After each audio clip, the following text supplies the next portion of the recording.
Advertencia.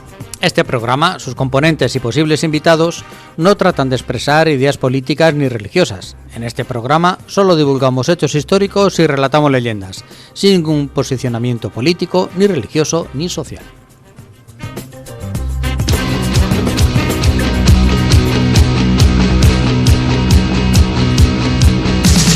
Hace mucho tiempo que se acabó, pero es que hay cosas que nunca se olvidan, por mucho tiempo que pase. 1500... Bueno, pues buenas tardes, buenos días, buenas noches. Hoy tenemos un invitado muy especial, un invitado que lo tenemos en Yecla, si no recuerdo mal, él es de Murcia, y se llama Pedro Luis Chinchilla Muñoz. Anda, en Yecla. Por ahí has estado tú, seguro. Yo sí, yo allí tengo un colega mío que trabaja en los sillones, porque allí es... Y no me ¿A qué es yeclano? Es yeclano. ¿Cómo lo sabía yo? Es yeclano. Y no, escucha, y además... Aquí no conozco. Por cierto, a la banda de música municipal, los uniformes los he hecho yo. Ay, la madre que te he hecho. A ver, y al final O sea vas que- a conocer tú más a este buen hombre que Joaquín. Yo, para más datos de él, su pueblo está hermanado con el pueblo de mi mujer. Está hermanado Yecla, está hermanado con Barco de Ávila. Ah, muy bien. Para más, para poner en contexto. Bueno, salúdale, que está por ahí, anda. Pedro, muy buenas tardes. Hola, ¿qué hay? Buenas tardes. Muy buenas Mira, tardes. Dos cosas. Me ha llamado muchísimo la atención que nombréis a la banda de música de mi pueblo. La banda de música de mi pueblo es la leche. Es de las cosas más bonitas que hay. Y de hecho, os pasaré un vídeo. Hay un paso doble Sí. precioso que se llama Yaca, que es como se llamaba Yecla Ujú. en el mundo musulmán, y os pasaré un paso doble que se llama Yaca, tocado por la orquesta de mi pueblo, que es fantástico. Ah, muy bien. Muy buenas noches a todos. ¿Qué tal? Muy buenas noches. Porque- Escucha, ¿y a Top Tapizados lo conoces? ¿A quién? Top Tapizados, ¿te suena? Sí, claro. Coño, claro. pues, amigo Aquí mío. aquí trabajamos en el El molde, en los mundo colchones, español. en los tapizados, todo eso no lo conocemos de... Y de la banda de música, una de las cosas más Y de bonitas, la los banda de trajes, ¿no? música, Es lo mejor que tiene. Claro, además que... La banda de música de mi pueblo es de las cosas más bonitas que os podéis echar a los oídos, de verdad. Ujú. Y os pasaré un enlace y si podéis, Pues lo ponéis en vuestro... Seguro en que lo vuestras vamos a redes ir porque en sociales. nuestro pueblo también presumimos Aquí de sí. banda y somos un pueblo muy amante de la música. Mucha música. hay por La aquí. mía, la de mi pueblo, Ah. es mejor 100 veces, seguro. Bueno, hasta que ha llegado la...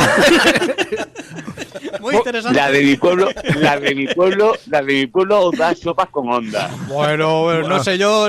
Muchas gracias por estar esta noche con nosotros. Que sí, no hay duda en eso, ¿eh? Muy bien. De todas maneras, no hemos venido hoy a hablar de bandas de música, Exactamente, ¿no? no vamos a hablar de música. Bueno, tú no habrás venido para Yo sí. yo sí. A mi banda, a la banda de música de mi pueblo no me la toques. Yo te dije, ponte Es cómodo, la pues mejor oye. del mundo. Di que sí. Pues así para presentar nuestros radioyentes, Pedro Sí. Luis es un investigador independiente, él se dedica a otras cosas como todos nosotros, cada uno tenemos Sí. nuestro oficio y lo que nos une a los cuatro, en este caso, pues es nuestra afición, nuestro gusto por la historia. Y yo a Pedro Luis le voy siguiendo desde hace tiempo a través de Twitter en una cuenta, en un blog que tiene, de verdad, que es para visitarlo porque a mí me encantó, es armadoinvencible.org Ujú.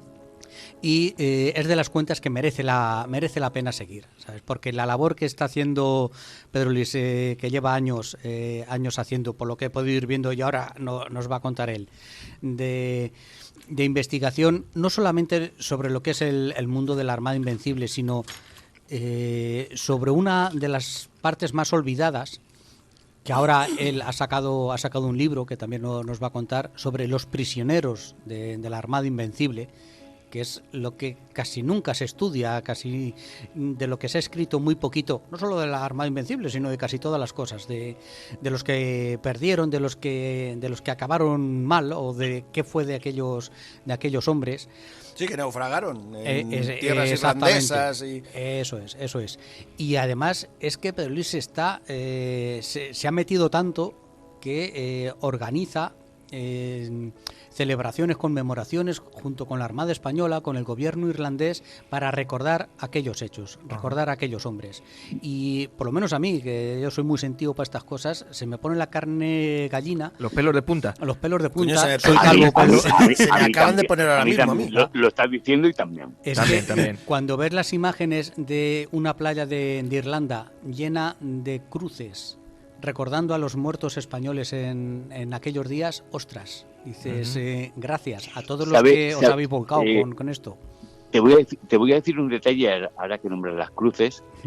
Las cruces, cuando se plantan en la playa, donde naufragaron la Juliana, la Santa María de Bisón y la Gavia, donde murieron 1.300 soldados, marineros y nobles de la corona española, pues se plantan a 1.588 milímetros de distancia una de otra. Calcaos, clavaos. No es un número casual. No es un número casual. 1588. Es el año del desastre de la mal llamada o bien llamada Armada Invencible, que era una de las cosas que quería debatir contigo. Mira, cada uno que la llame como le venga en gana. Es cierto, es decir, lo que no se puede aguantar, se puede aguantar todo, quiero decir, pero que nadie tiene razón en cómo se llama esta armada. Cualquier nombre que se utilice para esta armada es correcto. Armada Invencible, Armada de 1588, Gran y Felicísima Armada, aunque es el más incorrecto de todos. Felicísima Armada, es muy incorrecto, pero también vale. Cada uno que lo llame como le dé la gana. Es como dice el refrán, que hablen de mí aunque sea mal, pero que hablen. Sí, lo importante es que hablen, sí. Sí. Oye, al final, Además, si lo más conocido es Armada Invencible, pues bueno.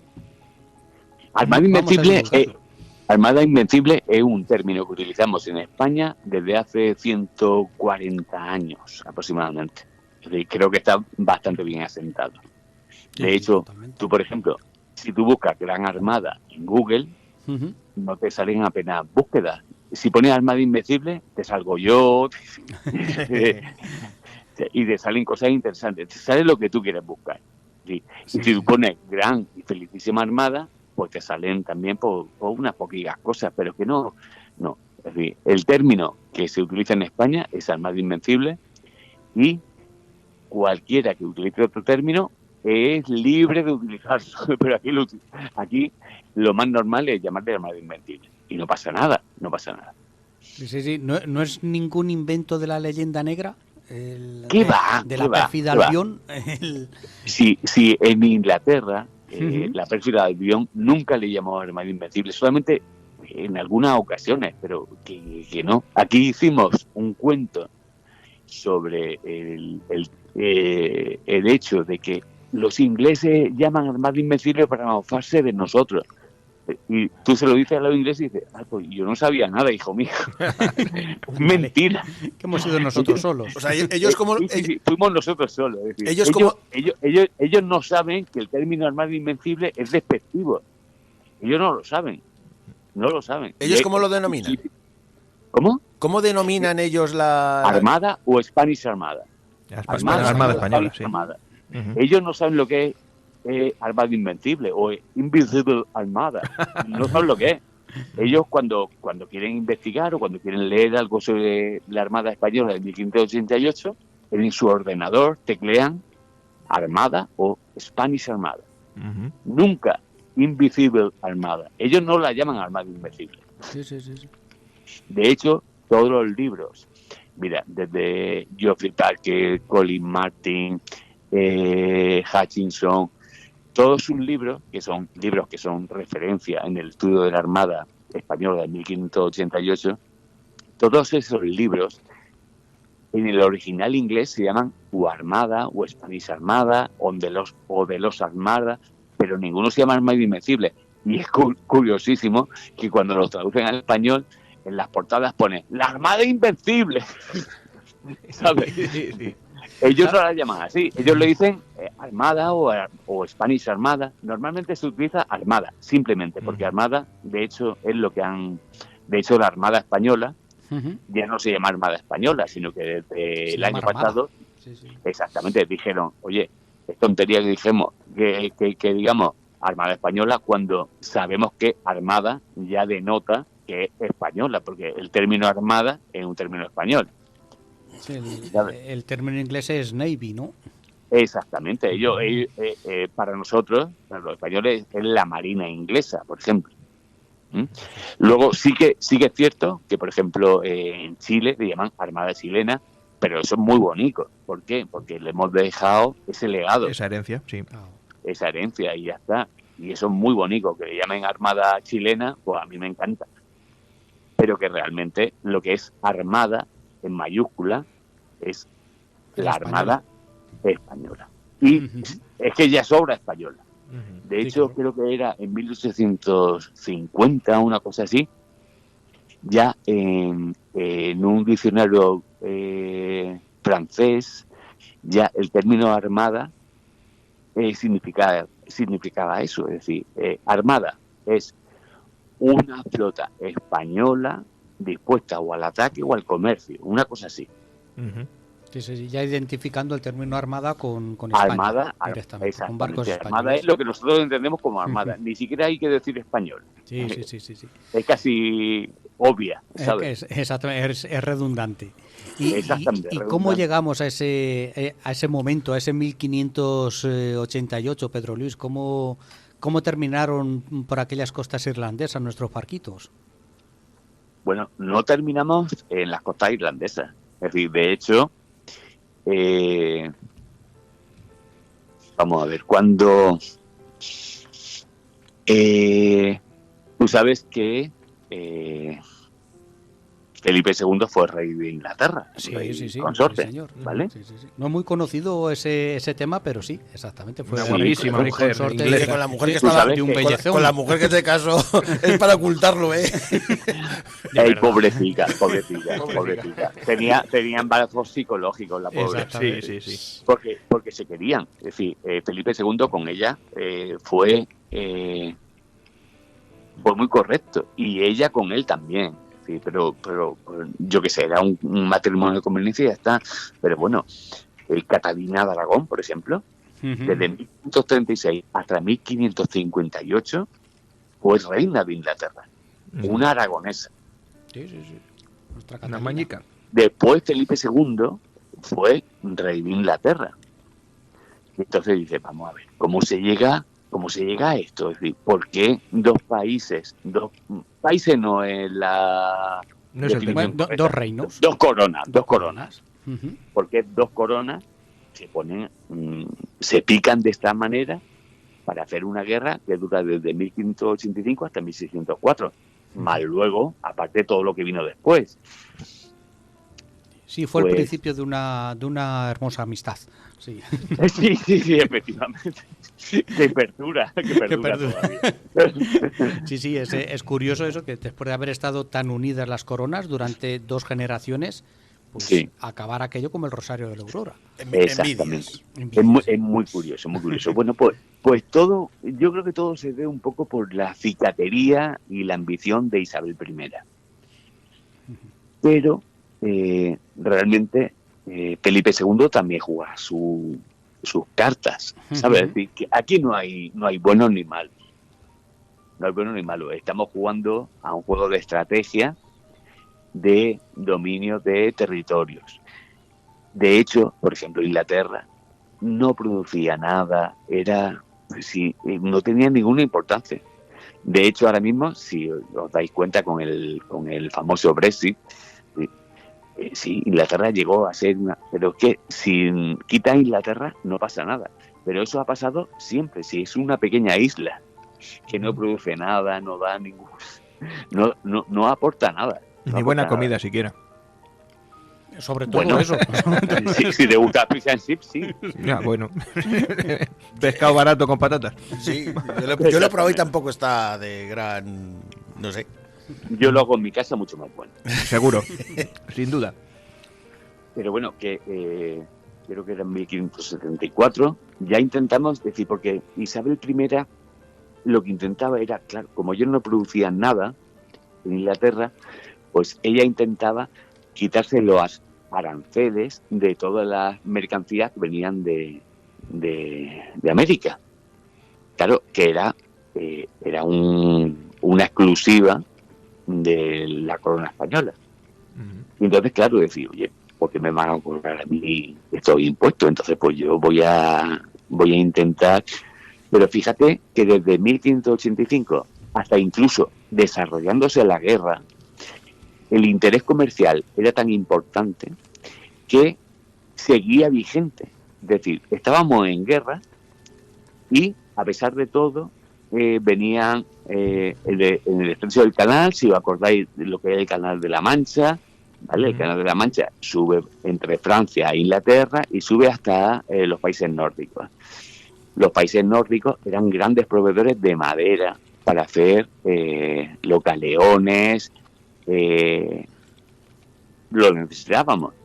Ellos no producían nada, exportaban algo de lana, pero ellos querían vino, querían aceite, querían productos de lujo.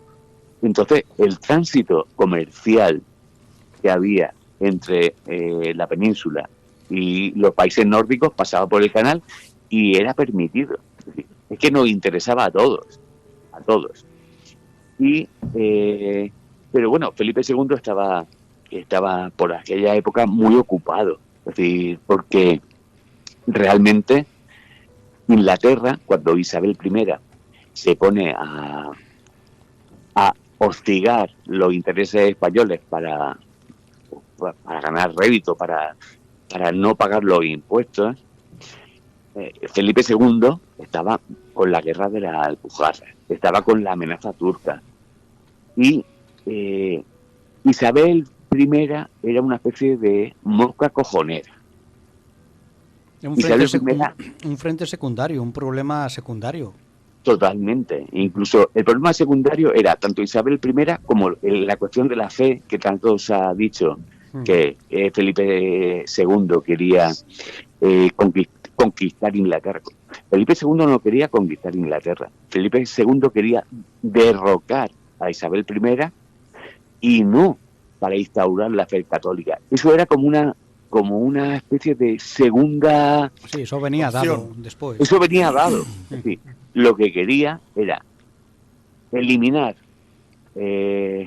la presión pirata a los galeones españoles del comercio de América con España y poco más. O sea, todo lo demás, la cuestión esa de que Felipe II se alza como gran defensor de la fe, por ejemplo, eso es absolutamente falso. Leyenda.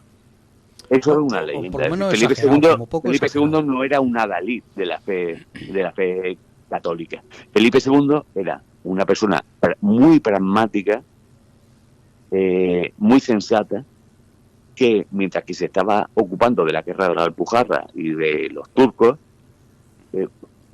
Inglaterra era una cuestión muy secundaria y la fe le importaba, no le importaba nada absolutamente, no le importaba instaurar una nueva fe en Inglaterra. Sí que es cierto que lo que él quería era derrocar a Isabel I, no conquistar Inglaterra, simplemente llegar, derrocar a Isabel I e instaurar un nuevo régimen que le fuese favorable para eliminar la piratería y los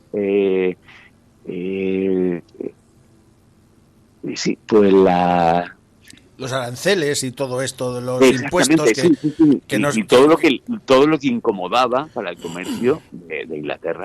De todas las maneras, los piratas tampoco eran como si fueran moscas revoloteando alrededor nuestro, pero que tampoco causaron muchos problemas. No, ni mucho menos.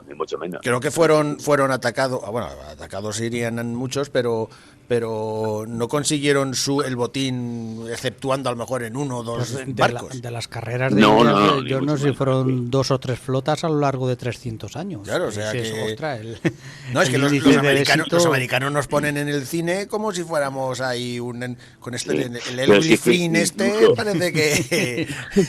Incluso el ataque que hizo Drake a La Coruña, a Cádiz, en 1587, que siempre se ha dicho, no, es que Drake consiguió con el ataque a Cádiz, pues por ejemplo, romper la cadena de suministro de la Armada de 1588, en base a que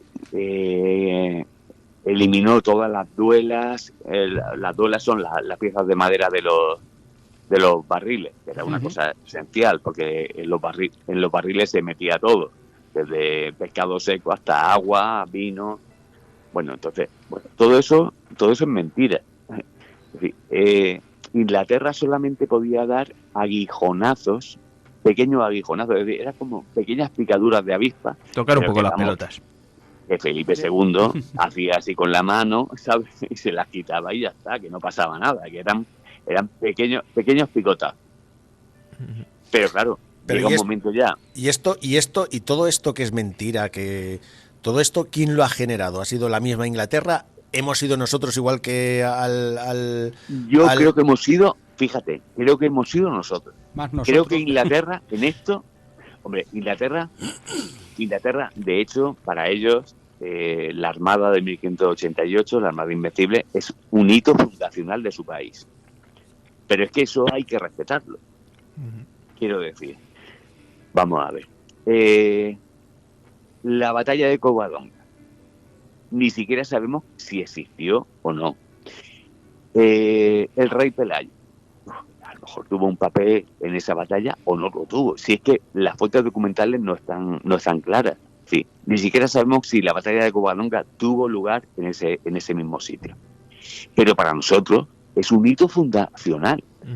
Para nosotros, casi prácticamente todo el mundo dice, después de la conquista árabe de España, a partir de entonces vino el rey Pelayo y inició la reconquista.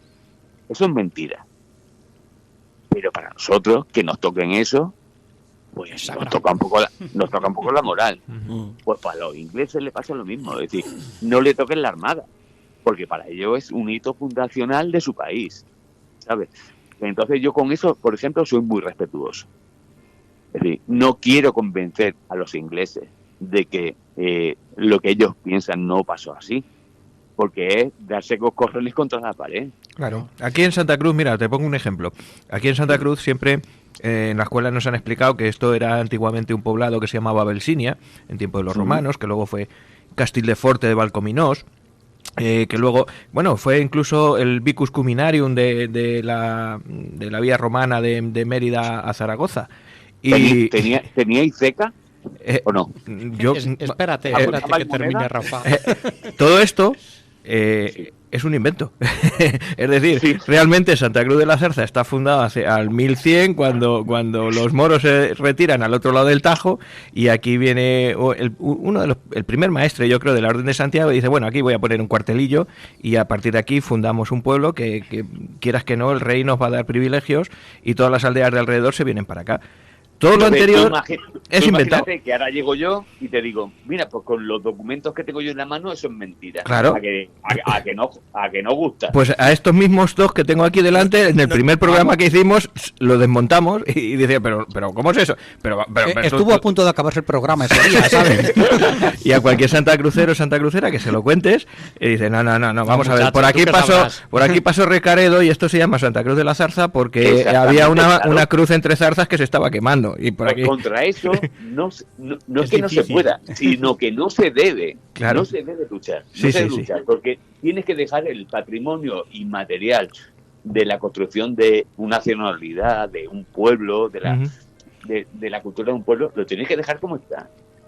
Otra cosa es que un historiador investigue y haga libros y tal, pero al pueblo no puedes tocarle la moral, hombre.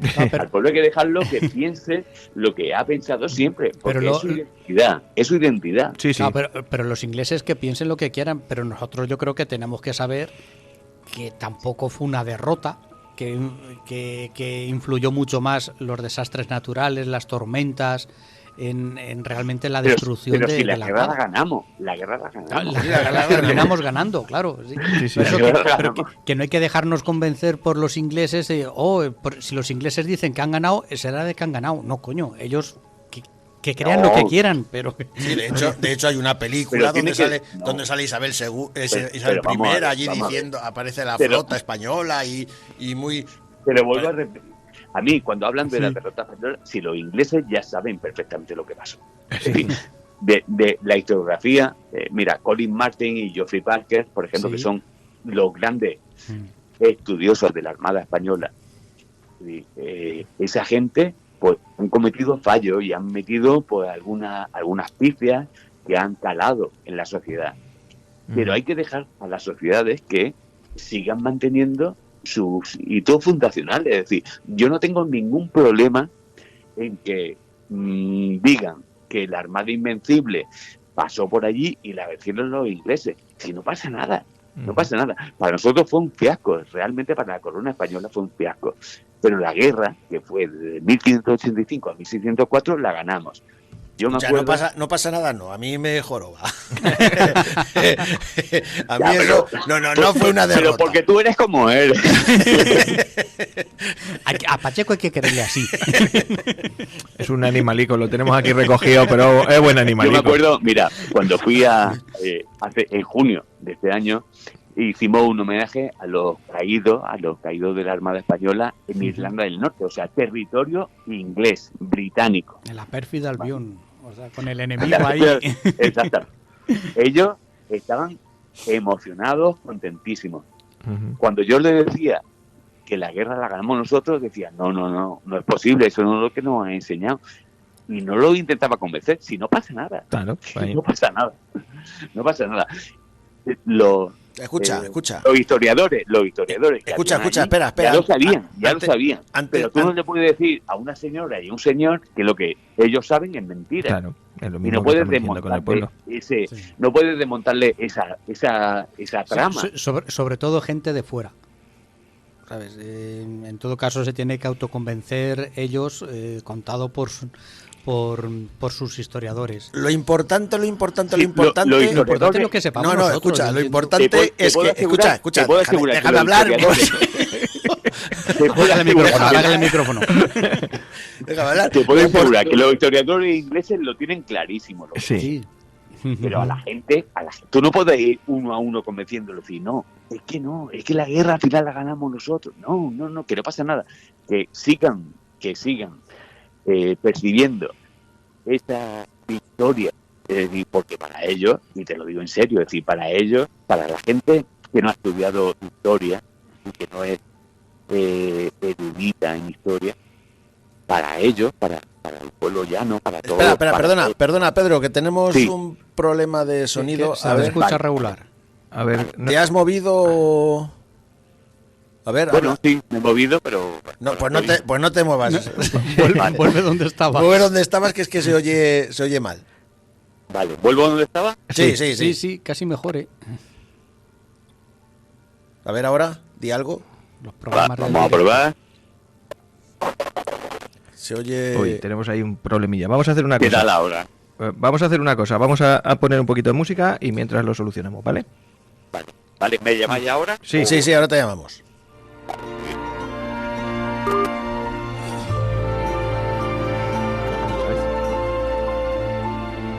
No se deja hablar el muchacho. Déjale hablar. ¿Es invitado? Déjame hablar. Pedro, por ir avanzando, es que al final Dime. llevamos media hora. Por ir ahí avanzando, cuéntanos un poquito de historias de la gente, de aquellos prisioneros que quedaron, que pudieron sobrevivir al desastre de la Armada.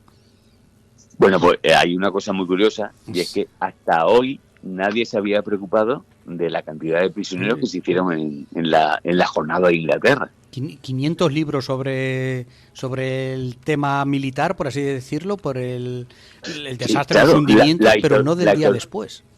La historiografía, mira, yo tengo un muy buen amigo, se llama Antonio Luis Gómez Beltrán, que es, para mí, con mucha diferencia, el mayor estudioso de la Armada. Ni siquiera él se había planteado pensar cuántos prisioneros se hicieron, dónde pasaron Sí, ¿qué fue de ellos? su prisión, si los liberaron, los mataron, si se murieron en la cárcel. Lo bonito del libro que yo propongo es que me he dedicado a ello. Estoy 2 años y medio investigando los prisioneros de guerra de la Armada Invencible.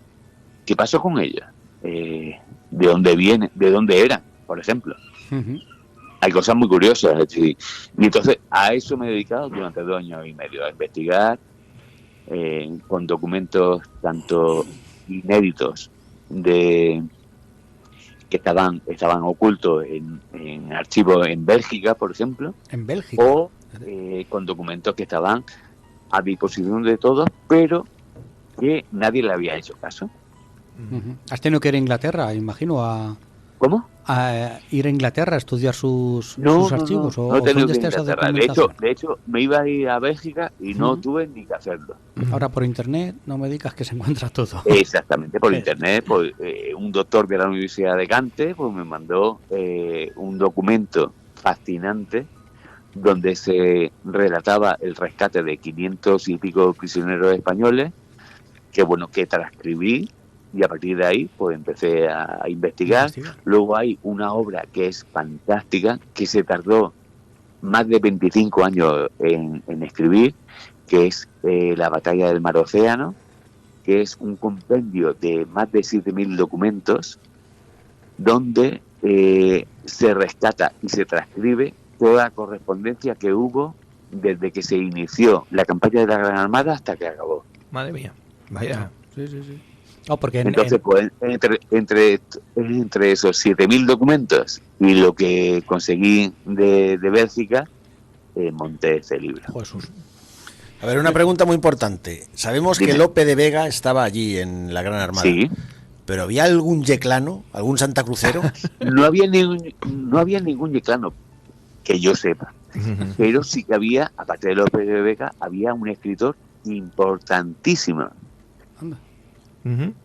¿Quién? Un alicantino que era un gran humanista que escribía su obra en latín y que lamentó muchísimo el perder toda su obra, la perdió en su naufragio, y de eso tenéis que coger el libro para saber quién era.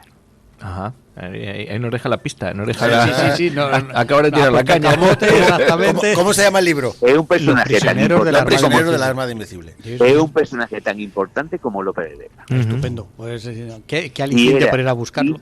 Íntimo amigo de Lipsi, que es el gran humanista del siglo XVI de los Países Bajos. Ajá. Ahí os lo dejo. Ahí está.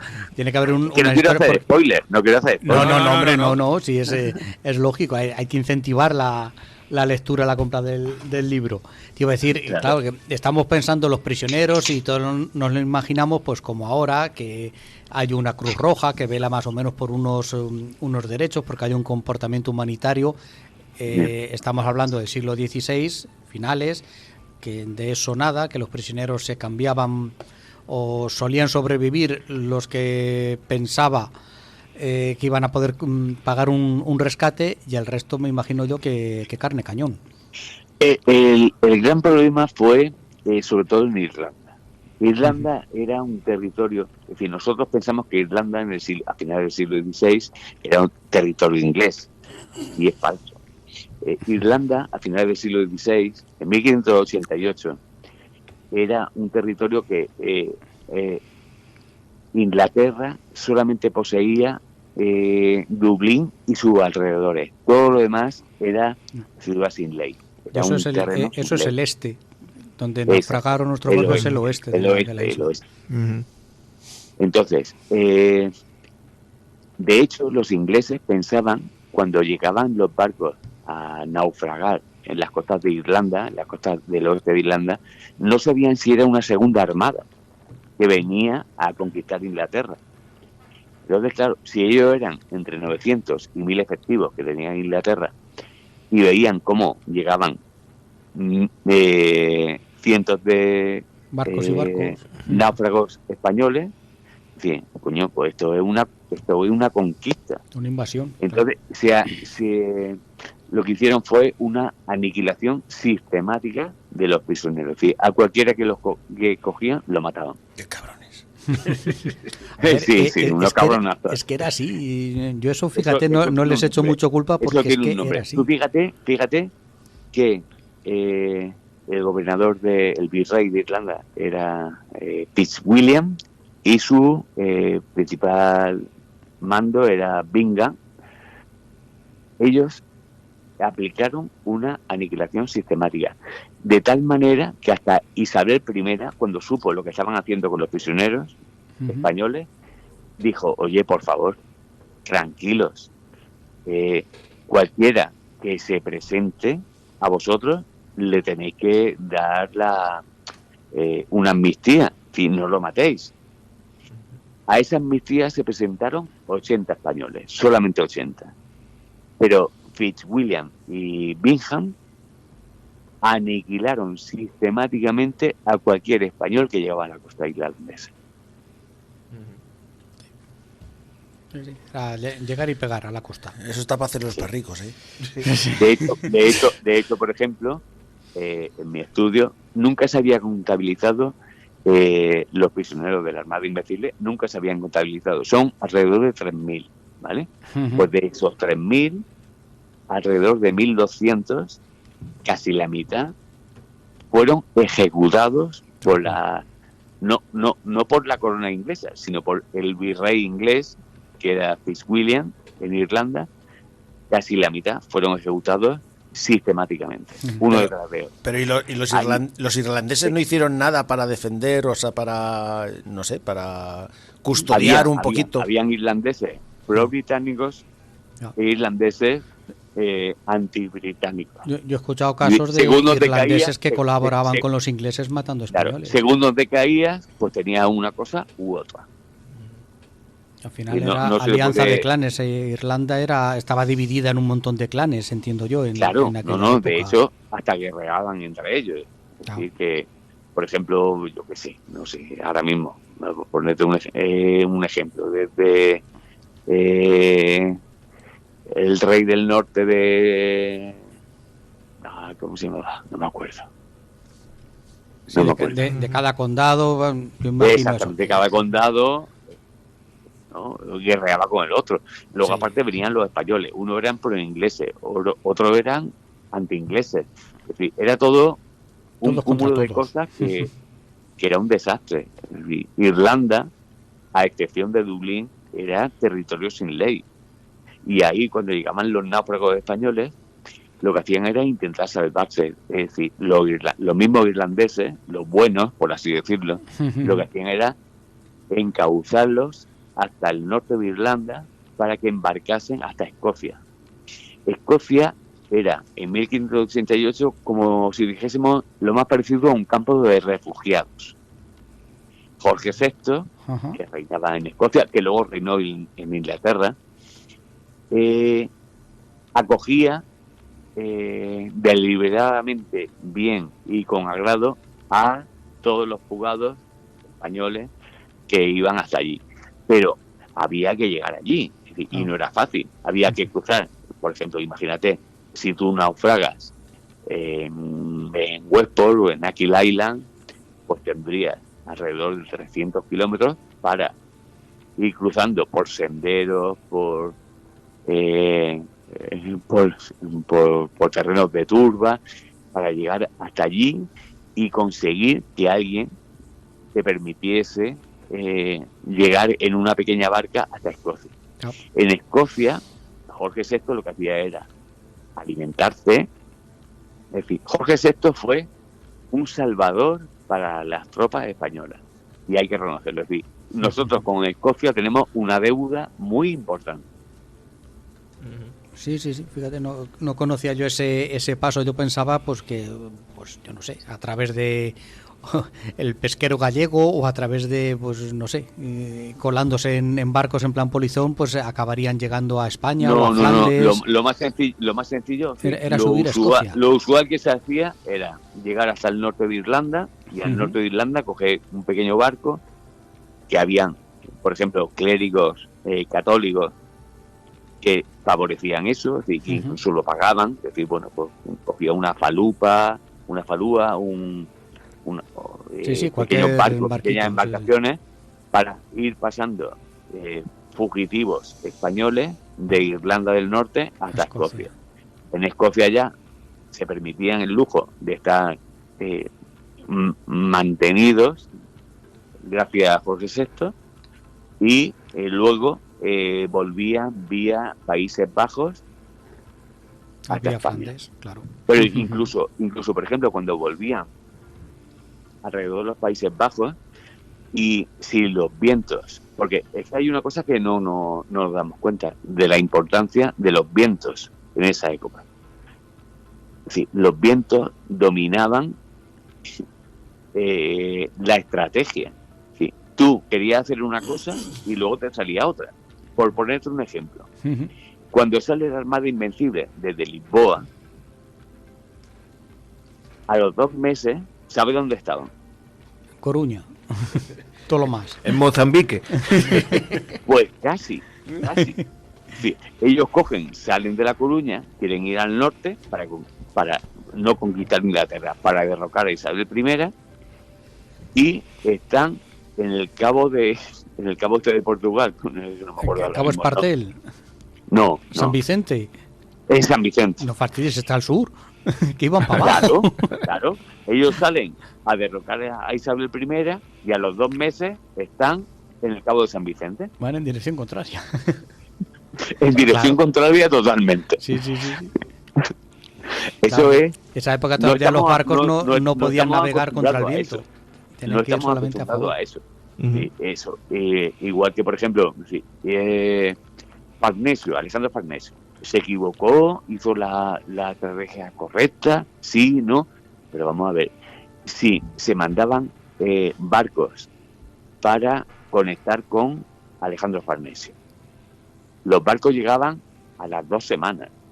Alejandro Farnesio estaba en Bruselas. Llegaba el barco a las costas de los Países Bajos. Luego iba un señor con un caballo hasta llegar a Bruselas. Él cogía, cuando llegaba la carta, volvía a escribirle a el duque de Medina Sidonia. Otro señor, con otro caballo, volvía a la costa. Teniendo el WhatsApp a mano, que de verdad. Allí esperaba a que el viento fuese favorable, cogía otra falúa, otro pequeño barco, y volvía en dirección contraria para intentar conectar con la Armada Española.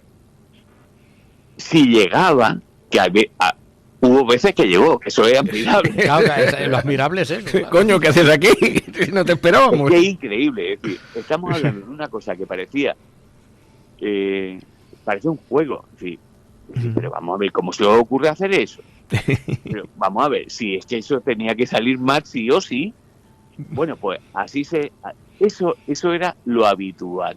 Eso era lo habitual. Es decir, bueno, pues mira, hay cartas de Felipe II que llegan antes que las de Medina Sidonia. Es decir, Felipe II, por ejemplo, escribe una carta en el Escorial de Madrid y por las circunstancias del tiempo, de los vientos, llegan antes a Alejandro Farnesio que las de Medina Sidonia le habían mandado. Entonces se hacía como una especie de batiburrillo, claro, que era insoportable. Es decir, pues aquí lo entiendo. Claro, Felipe II decía, oye, que tienes que conectar con la Armada Española, que vamos para allá, para irnos al Cabo Margate, porque vamos a derrocar a Isabel I. Y entonces él decía, sí, ya, pero es que no sé nada del duque de Medina Sidonia. Y el duque de Medina Sidonia le escribía a Felipe II, oye, El Este Farnesio no me ha dicho sabe nada. que... Este no me ha dicho nada. Y entonces Felipe II decía que sí, pero que es que ya, pero porque estaba distraído. Pero ahora enseguida ya Tú te hazme comenta. caso, tú sigue. Él ya te va diciendo. Y entonces el otro le decía, pero tal. Y en todo eso pasaban semanas y semanas y semanas. Y claro, pues no se pudo hacer la conexión. Normal que hubiese guerras de 80 años y de 100 años, claro. A ese superaban ritmo. todo, claro. Mira, has dado en el clavo. Sí. Claro, has dado en el clavo. Por eso, es decir, es que las circunstancias de las comunicaciones entre los ejércitos y más atravesando el canal, es decir, es mucho más fácil. Por eso, por ejemplo, una de las mejores opciones para mí hubiese sido conquistar Irlanda primero, porque es mucho más fácil ir por el Atlántico a Irlanda que no atravesar el canal. El canal eso es peligrosísimo. Lo que pasa es que las mejores tropas estaban en Flandes. Claro. Exactamente, pero que es muy peligroso cruzar el canal, porque es muy estrecho, porque tiene unas corrientes fatales, tiene bancos de arena en los Países Bajos, que fue una de los determinantes para que los ingleses nos derrotasen. No nos derrotaron. Oye, y sobre la leyenda de un capitán que estaba jugando a los bolos, ahora mismo no me acuerdo cómo se llama. ¿El qué? No, Sí, no te escucho. La leyenda del capitán Drake. el capitán Drake que estaba jugando a los bolos y que cuando le avisaron de que bueno, eso es mentira, sí, los bolos se inventaron en el siglo XVIII. Empezamos por ahí. O sea, sé que se estaba tocando. Eso es mentira. Sí, eso es mentira. Hay otra cosa que es graciosa, por ejemplo, si habéis visto las películas estas de Isabel I, cuando arenga a sus tropas y dice, vale, yo he venido aquí. Bueno, pues todo eso es mentira también. Es decir, esa arenga que hace Isabel I a las tropas inglesas para detener las tropas españolas, eso se hizo cuando ya había pasado la armada. Se hizo después. Pero lo aprovechan bien. Qué bien lo venden, qué bien lo venden. Era facilísimo. Es decir, bueno, pues ya que han pasado, voy yo y arengo a las tropas. Vamos, claro, chicos. Hombre, no me jodas. A por ellos. No sé, ya se han ido. Exactamente, sí. Una cosa así. No, sí, la flota inglesa no salió del puerto prácticamente, solamente enviaba brulotes, que son los barcos prácticamente abandonados, incendiarios para quemar no. quemar al enemigo. Sí que salió. La flota inglesa sí que salió y tuvo, sí, fue incluso más numerosa que la española. Uh-huh. A lo que tú te refieres fue el episodio de la batalla de Gravelines, después de la batalla de Gravelines, cuando hacen los brulotes. Los brulotes, exactamente. Es coger barcos abandonados o barcos que no tienen una significación importante para la Armada, prenderles fuego y dirigirlos con la corriente hacia la flota enemiga. Eso es lo que hicieron. Pero que eso no fue ninguna sorpresa. O sea, Medina Sidonia, que eso es una cosa que me molesta mucho. La gente se mete mucho con Medina Sidonia, que es otro de los grandes tópicos. Alguien tiene que pagar los platos rotos. Sí. Medina Sidonia lo hizo de la mejor manera posible. Él ya sabía cuando lanzaron los ingleses los brulotes hacia la armada. Él esa noche antes ya decía, y como como posiblemente nos ataquen con brulotes, lo que tenemos que hacer es separarnos y tal. Y lo hizo perfecto. Ese es uno de los grandes mitos de la Armada que denostan al duque de Medina Sidonia. Medina Sidonia hizo un papel. Vamos a ver, Medina Sidonia salió con una flota de 130 barcos y vino con el 75% operativo a España. Después de luchar por todo el canal, regresar por el norte de Escocia, bordear Irlanda y regresar a España. El 75%. Eso es un éxito. Vamos, que si hubiese sobrevivido don Álvaro de Bazán, pues tampoco, a lo mejor hubiese pasado lo mismo. Pero es que eso tampoco... Álvaro de Bazán estaba ya... Es historia-ficción. Claro, eso ya es especular, decir, bueno, pues... Bueno. De hecho, el plan de Álvaro de Bazán era como una especie de chulería, ya que el plan de Álvaro de Bazán era, si por ejemplo la Armada la Armada Invencible, la que llamamos Armada Invencible, la Gran Armada de 1588. Fue de 130 navíos entre todos, es decir, navíos mercantes, armados, pequeñas embarcaciones, pues, y eran 30.000 hombres. Pues Álvaro de Bazán quería llevar, no me acuerdo de la cantidad, pero es que es una cosa exagerada. Le planteó a Felipe II, no, pues vamos allí con 600 barcos y 200.000 hombres. Claro, Felipe II decía, pero vamos a ver. O vas o no vas. Hombre, ir pan es tontería. Sí. No, si así yo también puedo conquistar Inglaterra, no me jodas. Pero vamos, que yo soy el que soy y tengo las fuerzas que tengo, ¿sabes? Entonces, el plan real, el que se hizo, pues era más adecuado. Estaba bien planteado. Para las circunstancias. Y Medina Sidonia lo hizo francamente bien. Eso que dicen, no sé si lo sabéis, pero es un tópico muy muy también extendido, es decir, el de que Medina Sidonia se mareaba en el mar. Sí. Eso es mentira. El documento no dice eso. Lo que pasa es una mala transcripción que hizo, no me acuerdo quién era, no me acuerdo. Pero bueno, fruto de una mala transcripción de un documento del siglo XVI. Hombre, y también me imagino yo que ante el fracaso, entre comillas, bueno, fracaso porque no consiguieron el objetivo. Ante el fracaso de la Gran Armada, tuvieron que buscar algún culpable. El culpable, pues ¿quién? Pues este. Y le colgaron el San Benito y... El que está al mando. Claro. El que está al mando era Medina Sidonia, pues el culpable es este. Pero vamos, que os puedo asegurar que Medina Sidonia lo hizo perfecto. Perfecto. Es decir, no, que no sabía nada del mar. No sabía nada del mar. Si no hacía falta. Él cumplió órdenes perfectas. Es decir, su rey le dijo, haz esto, y lo hizo.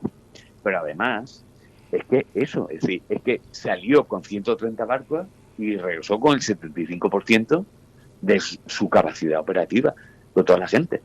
De hecho, él cuando volvía, después del ataque de los brulatos en los Países Bajos, dijo, bueno, manda una orden a todos los barcos y le dice, tenemos que regresar bordeando Irlanda, alejaros de Irlanda lo más posible. No tenían cartas náuticas de la costa oeste de Irlanda, alejaros de Irlanda lo más posible porque es una costa muy peligrosa, y regresamos a España. Los que le hicieron caso, todos sobrevivieron, todos.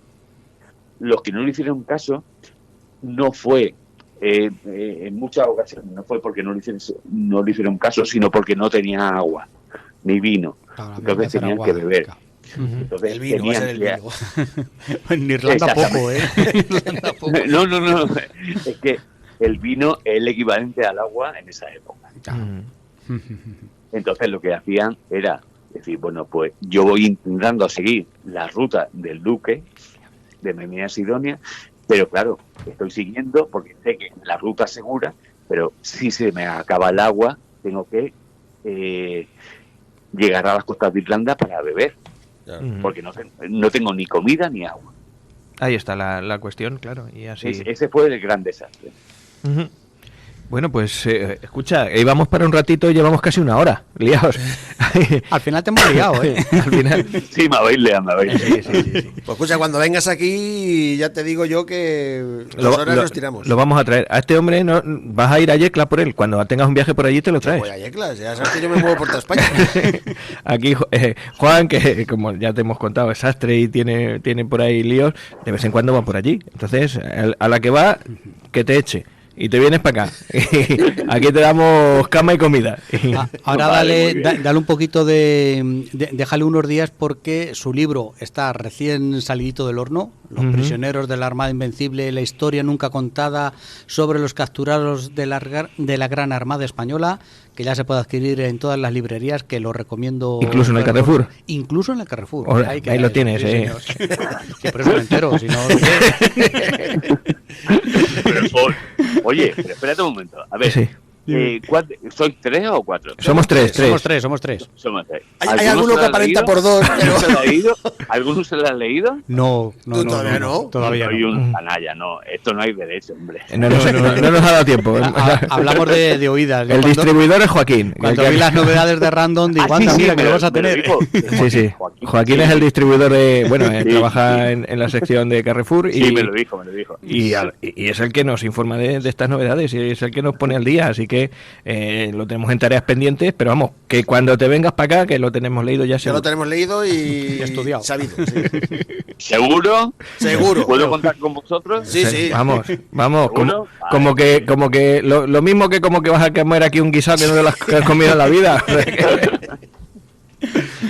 Muy bien, Pedro Luis, pues muchísimas gracias, no te queremos robar más tiempo. Ya ves, y encantado de haber pasado este rato amigable y aprendiendo un montón de cosas sobre la Gran Armada, ¿sabes? Bueno, a mí lo que me gustaría es mandarle un abrazo muy fuerte a toda la gente de vuestro pueblo. Que está... Muchas gracias. Sí, porque a mí, realmente, yo soy de pueblo también, yo soy de Yecla, y a mí es que las cosas de pueblo me gustan mucho. Entonces, que haya gente como vosotros que coja y haga un programa de historia, que haya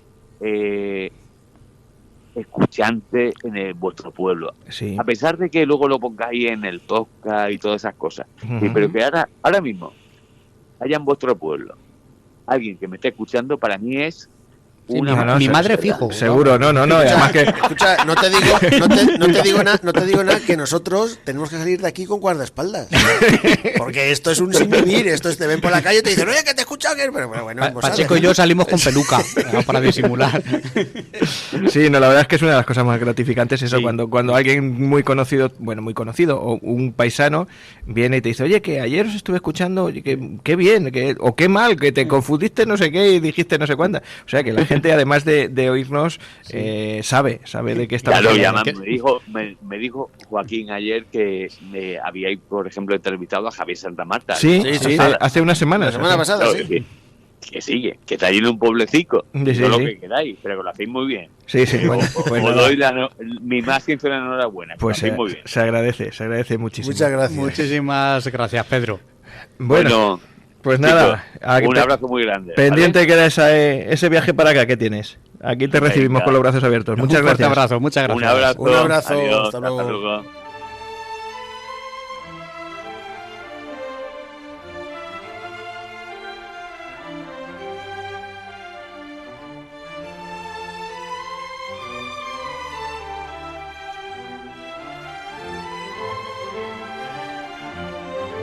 Muy interesante el hombre este, la verdad es que hay cosas que yo no sabía de toda esta leyenda. La ruta está para arriba, para Escocia, no tenía ni idea. Esa huida a través de Escocia de los prisioneros la gente que huía, no de los prisioneros, la gente que huía. Ostras, no tenía ni idea. Yo creía que huían de otra manera, hacia Flandes de alguna otra forma. Pero bueno. A ver si convencemos a este hombre que se venga aquí. Hombre, me pilla un poquito lejos desde Yecla, pero está muy liado de temas personales. Tú fíjate que en un principio he dicho que iba a ser 25 minutos y fíjate que nos ha hecho un programa. Una horita. Tranquilamente, sí. Así que muy bien.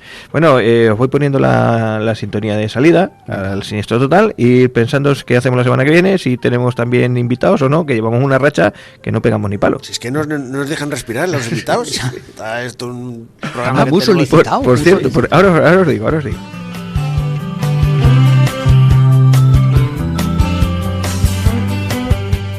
Que de hace unas semanas con nuestros amigos de la Asociación de Amigos del Museo Etnográfico de Santa Cruz de la Zarza, con León y con Alfredo y demás, en que vinieran a contarnos las novedades del museo.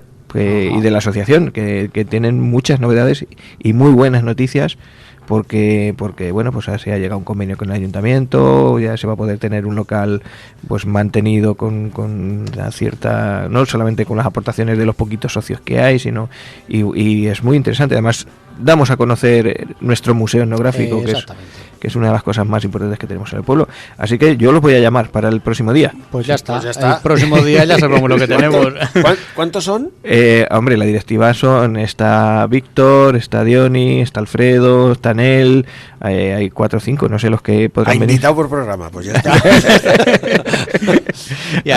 ¿Cabemos aquí o hay que bajarnos al patio? Os vais vosotros y se queden ellos.